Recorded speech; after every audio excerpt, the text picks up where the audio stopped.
Hi there, my name is Kevin Wilkey. We're here in Redding, California at the Western Classic Trail Shoot, and I want to give you guys a rundown of what setup I'm using for this tournament. I shoot the Hoyt Vantage Elite with the XT2000 limbs and the spiral cams.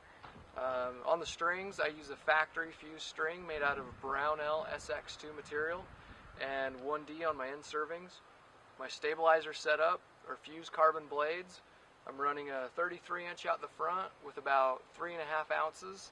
And out the side I run a 15 with 6 ounces. I like my bow a little bit weighted on the left side to keep it level up for me. On the side I'm using a Shibuya Ultima CP, and for the scope I like the CBE, the smallest one they make, with a 6 power lens. And as far as my arrow rest goes, I like the AAE Freak Show overdraw rest, works really well. The arrow of choice for me at this tournament is the Easton Pro Tour. I use the 420 size. I shoot about 55 pounds and a 30.5-inch draw length.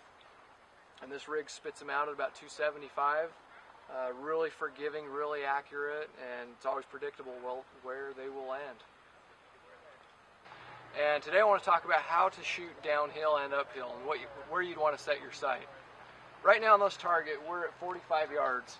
And if I was out hunting, I would just draw back and shoot it for 45 yards. It's not that steep of a shot. But in a tournament situation, we're really trying to pick up every point we can to get you on the podium.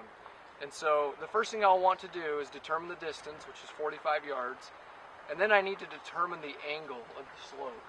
And you can do that in numerous different ways. Some rangefinders have a built-in inclinometer that'll tell you the angle and the actual distance. That's great. Or you can use an inclinometer or an angle finder. I personally use my iPhone. There's a theodolite app that works great for determining the angle. And once you have the angle, you need to do a few calculations. It's really simple. All you'll need is a scientific calculator. So what you do is you take the angle, which on this one is 10 degrees, and you take the angle and then hit cosine on the calculator and then times it by the distance. And that will equal out if the actual horizontal distance is what you'll want to shoot this target. And I use that formula for everything, uphill and downhill.